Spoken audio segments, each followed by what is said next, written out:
राम रावण के दामाद थे तो लड़ाई क्यों हुई। सीता जी लक्ष्मण की बहन थी तो भौजाई कैसे हुई जानिए। लक्ष्मण की बहन सीता थी तो भौजाई कैसे हुई। दोस्तों जय श्री राम। आज की वीडियो में मैं लेकर आई हूँ रामायण से जुड़ी एक अद्भुत पहेली। यह पहेली कुछ इस प्रकार है।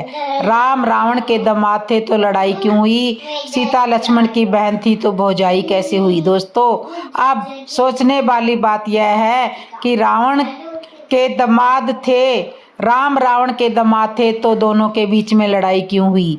अगर दामाद थे तो ससुर और दामाद में लड़ाई नहीं होनी चाहिए थी, फिर यह युद्ध क्यों हुआ। दूसरी बात यह कि सीता लक्ष्मण की बहन थी तो वह भाभी कैसे हुई। क्या सीता लक्ष्मण की बहन थी या भाभी, फिर बहन का संबंध इस पहेली में कैसे आया। दोस्तों इस पहेली के माध्यम से हम आपको इस रहस्य को समझाने की कोशिश करेंगे कि इसका सही अर्थ क्या है। वैसे तो कहते हैं कि एक पहेली के कई अर्थ हो सकते हैं और हर कहानी में उसका अलग अर्थ निकल सकता है, लेकिन जो मैंने संत महात्माओं से सीखा उसी को मैं इस वीडियो में आपके साथ शेयर करूंगी। तो दोस्तों आपसे अनुरोध है कि इस वीडियो को अंत तक देखें, क्योंकि कहते हैं कि अधूरा ज्ञान कभी किसी को काम नहीं आता, चाहे वह किसी कहानी से हो या सत्संग से हो। इसलिए कृपया वीडियो को पूरा देखें ताकि आप इस पहेली का सही अर्थ समझ सकें। दोस्तों अब समय को न गवाते हुए बढ़ते हैं आगे की ओर, जानते हैं कि राम रावण के दामाद कैसे थे और लड़ाई क्यों हुई। दोस्तों यह बात उस समय की है जब रावण ने संतों, ऋषियों और महात्माओं से कर वसूलना शुरू कर दिया था। कहा जाता है कि लंका में अकाल पड़ गया था, इसलिए रावण ने यह कर वसूलने की शुरुआत की थी। कुछ लोग यह भी कहते हैं कि ऐसा कोई अकाल नहीं था, लेकिन रावण ने महात्माओं से कर लेना शुरू कर दिया, जिसे हम टैक्स कहते हैं। अब आप जानते हैं कि संतों के पास धन कहाँ होता था, उनके पास तो बस वस्त्र कमंडल और सोटा होता है और कुछ नहीं। जब संतों के पास पैसे नहीं होते तो रावण जो कि अत्याचारी था, उसने महात्माओं और ऋषियों का रक्त निकालकर टैक्स वसूलना शुरू कर दिया। इसी दौरान जंगल में एक संत जी थे जो माता सीता को अतिथि रूप में बुलाने के लिए उन्हें प्राप्त करने के उद्देश्य से रोज एक घड़े में दूध चढ़ाते थे। रावण जब महात्माओं से रक्त निकाल रहा था तब वह उसी स्थान पर पहुंच गया और संत की कुटिया में घुस गया। संत उस समय कहीं बाहर गए हुए थे। रावण ने कुटिया में देखा कि एक घड़ा रखा हुआ है जिसमें थोड़ा सा दूध था, तो रावण ने उस रक्त को जो महात्माओं से निकाला था उस घड़े में भर लिया और फिर वह घड़ा लेकर अपने घर लौट आया। तब मंदोदरी से कहा, हे भद्रे, इसे खोलकर मत देखना, इसे कहीं छुपा दो। फिर मंदोदरी ने पूछा, प्राणनाथ इसमें क्या खास बात है। तब रावण ने कहा, यह एक विशेष पदार्थ है, इसे किसी के हाथ नहीं लगना चाहिए, इसे सुरक्षित रखो। फिर मंदोदरी ने इसे विशेष समझकर छिपा दिया। दोस्तों अब रावण जो कि हमेशा वन विहार करने के लिए जाया करता था, यह बात मंदोदरी को बहुत ही बुरी लगती थी, क्योंकि एक स्त्री कभी भी यह नहीं सह सकती कि उसका पति किसी और महिला के साथ समय बिताए। वह बहुत परेशान हुई, लेकिन फिर उसने यह सोचा कि इस घड़े में जो पदार्थ है उसे पीकर वह अपनी जान दे देगी। लेकिन जब उसने इसे पी लिया तो उसे यह एहसास हुआ कि वह गर्भवती हो गई है। यह जानकर वह काफ़ी दुखी हुई, क्योंकि उसे लगता था कि वह एक पतिव्रता और सती नारी है और यह कैसे हो गया कि वह गर्भवती हो गई। वह बहुत परेशान हो गई, लेकिन अपने पति से यह बात नहीं कह सकती थी। दोस्तों फिर एक दिन मंदोदरी ने रावण से कहा, स्वामी मैंने सुना है कि आपकी गर्जना से स्त्रियों के गर्भ गिर जाते हैं। तब रावण ने कहा, तुमने ठीक सुना है। फिर मंदोदरी ने कहा, स्वामी मैं भी यह देखना चाहती हूँ कि आपकी गर्जना से स्त्रियों के गर्भ कैसे गिर जाते हैं। तो रावण ने पूछा, तुम्हें इससे क्या लेना देना। फिर मंदोदरी ने कहा, स्वामी मेरी इच्छा है कि मैं आपकी गर्जना सुनूं। आप जब वन में जाते हो और गर्जना करते हो तो स्त्रियों के गर्भ गिर जाते हैं। आज मुझे यह गर्जना सुनने का मन कर रहा है।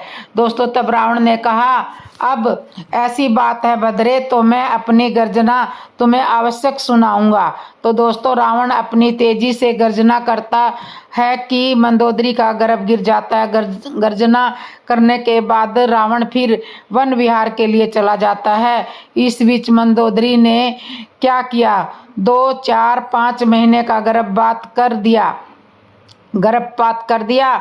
वह गर्भ जो रावण के घर में था, मंदोदरी ने उसे घड़े में बंद कर दिया और उसे रख दिया। अब जब रावण लौटता है तो एक दिन आकाशवाणी होती है कि हे रावण, तुम्हारे घर में जो घड़ा पड़ रखा है, अगर वह घड़ा तुम्हारे यहाँ रहेगा तो कुछ समय बाद तुम्हारे राज्य में बहुत बड़ा अकाल पड़ेगा, तुम्हारी प्रजा नष्ट हो जाएगी और अकाल का प्रकोप बढ़ेगा।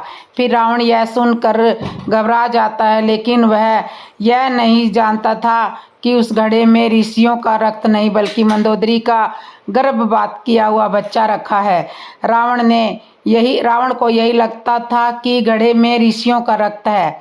रावण सोचता है कि वह इस घड़े को कहाँ ले जाए। फिर उसे राजा जनक का राज्य याद आता है, तो जो धन और संपत्ति से बहुत समृद्ध था। रावण उस घड़े को लेकर जनक के राज्य में गाड़ने चला जाता है। फिर रावण ने घड़े को जनक के राज्य में गाड़ दिया और फिर लौट आया। कुछ समय बाद राजा जनक के राज्य में अकाल पड़ने लगा और यह अकाल इतना भयंकर हो गया कि जनक की प्रजा त्रस्त होने लगी। फिर राजा जनक दुखी हो गए और अपने कुल गुरु पुरोहितों तथा ब्राह्मणों को बुलाकर वह पूछते हैं कि ऐसा क्यों हो रहा है। तब ब्राह्मणों ने बताया कि राजा जनक, तुम्हें भूमि यज्ञ करना पड़ेगा, जिसमें तुम्हें और तुम्हारी पत्नी को भूमि जोतनी पड़ेगी। दोस्तों, फिर राजा जनक और उनकी पत्नी सुनैना ने स्वयं हल चलाया और भूमि को जोतते हुए घड़े को पाया। घड़ा खोला गया और उसमें एक सुंदर कन्या निकली, जिससे राजा जनक और सुनैना उसे देखकर प्रसन्न हो गए और कन्या का नाम सीता रखा। क्योंकि वह सीता शीतल घड़े से उत्पन्न हुई थी, इसलिए उसका नाम सीता रखा गया। फिर यज्ञ के बाद बारिश हुई हो गई और राज्य फिर से हरा भरा हो गया। अब प्रजा खुशहाल हो गई। साथ ही सीता का नाम सीता रख दिया गया, क्योंकि वह शीतल घड़े से उत्पन्न हुई थी। इस प्रकार सीता को राजा जनक ने अपनी बेटी समझा और उनका लालन पालन पोषण किया। लेकिन सीता वास्तव में रावण की बेटी थी, क्योंकि मंदोदरी ने गर्भपात किया था और उसे घड़े में बंद कर दिया था और यही घड़ा राजा जनक के राज्य में गाड़ा गया था। दोस्तों, अब बात आती है कि जब सीता रावण की बेटी थी तो राम और रावण के बीच में युद्ध क्यों हुआ। दोस्तों, कहते हैं कि जब सीता का स्वयंवर हुआ था तो रावण भी वहां गया था। उसने सीता की हस्तरेखा देखी और समझ लिया था कि जिस लड़के के साथ सीता का विवाह होगा वही उसका काल बनेगा। रावण ने भविष्यवाणी कर दी कि वही लड़का उसे मारेगा। रावण यह भी जानता था कि सीता का विवाह राम से होगा और यही उसकी मौत का कारण बनेगा। इसलिए रावण ने सीता का हरण किया और उसे लंका ले गया। बाद में राम और रावण के बीच युद्ध हुआ, जिसमें राम ने रावण का वध किया। दोस्तों, अब सीता के बारे में एक और सवाल उठता है कि वह लक्ष्मण की बहन कैसे हुई। इसका उत्तर यह है कि भगवान परशुराम, जो भगवान शिव के शिष्य थे, उसने गुरु दक्षिणा के रूप में शेषनाग की मणि प्राप्त करने की इच्छा जताई। फिर भगवान शिव ने उन्हें शेषनाग की मणि लाने को कहा। परशुराम ने मणि प्राप्त करने के लिए पृथ्वी को कांपते हुए शेषनाग की ओर चलना शुरू किया। फिर देवता घबरा गए थे, क्योंकि अगर परशुराम ने मणि प्राप्त कर ली तो पृथ्वी पर संकट आ सकता था। फिर शेषनाग और पृथ्वी दोनों डर गए। फिर पृथ्वी ने एक बुढ़िया का रूप लिया और शेषनाग ने शिशु रूप लिया। दोस्तों फिर वही हुआ, शेषनाग जो है वो एक शिशु के रूप में आते हैं और पृथ्वी देवी जो है वो एक स्त्री, एक बुढ़िया बन जाती है। और परशुराम जब रास्ते में जा रहे थे तभी वहीं पृथ्वी देवी शेषनाग को बालक के रूप में लेकर बैठी हुई थी। जब परशुराम उन्हें आते देखते हैं तो शेषनाग जो बालक के रूप में थे रोने लगे। फिर भगवान परशुराम के पास पहुंचने पर उन्होंने बुढ़िया से पूछा, अरे देवी, यह तुम्हारा बच्चा क्यों रो रहा है? फिर पृथ्वी देवी ने जवाब दिया, क्या करे, रहने के लिए जगह नहीं है मेरे पास और इस कारण यह परेशान है, इसलिए रो रहा है। तब परशुराम को उस बुढ़िया पर दया आ गई और कहने लगे, कोई बात नहीं, हमारे आश्रम पर तुम और तुम्हारा बच्चा रह सकते हो, आश्रम से आराम से रह सकते हो, हमें कोई फर्क नहीं पड़ता, मैं तुम्हारी मदद करूंगा, घबराओ मत। फिर पृथ्वी देवी ने कहा, ठीक है, आपकी कुटिया में मेरा बच्चा रहेगा, लेकिन मैं थोड़ा घबराती हूँ। तब परशुराम ने पूछा, वो कैसे? फिर धरती देवी बोली, हमारा बच्चा बहुत ही शरारती है और अगर यह आपके आश्रम में किसी वस्तु को नुकसान पहुंचाएगा या कुछ तोड़ेगा तो आपका गुस्सा आएगा और आप उसे मार दोगे, यही कारण है कि मैं परेशान हूँ।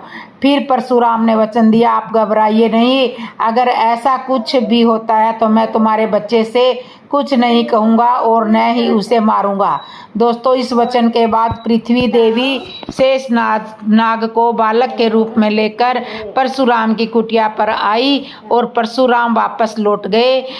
वहीं शेषनाग बालक के रूप में कुटिया में रहने लगे। दोस्तों उधर देव ऋषि नारद ने परशुराम से कहा, हे परशुराम, आप शेषनाग की मणि सहज रूप से प्राप्त नहीं कर सकते, उन पर विजय पाना आपके लिए बहुत मुश्किल है। फिर परशुराम ने पूछा, वो कैसे? तब नारद ने कहा, तुम पहले 10 दिशाओं के दिक्पालों से युद्ध करो, जब तुम उन पर विजय प्राप्त करोगे और उनके धनुष बाण और अस्त्र शस्त्रों को अपनी कुटिया में जमा करोगे, तब तुम्हें शेषनाग की मणि प्राप्त हो जाएगी। इसके बाद परशुराम ने 10 दिशाओं के दिक्पालों से युद्ध करना शुरू कर दिया। जहां भी जाते राजाओं से युद्ध करते और उनके अस्त्रों को प्राप्त कर लेते। वे उन अस्त्रों को लेकर अपनी कुटिया पर रखते, लेकिन जब परशुराम लौटते तो शेषनाग बालक के रूप में उन अस्त्रों को तोड़ डालते। फिर परशुराम को गुस्सा तो आता, लेकिन उन्होंने वचन दिया था इसलिए वे बच्चे से कुछ नहीं कहते थे। दोस्तों यही कारण है कि परशुराम ने 21 बार क्षत्रियों को नष्ट किया था, लेकिन शेषनाग की मणि प्राप्त करने में वे सफल नहीं हो पाए।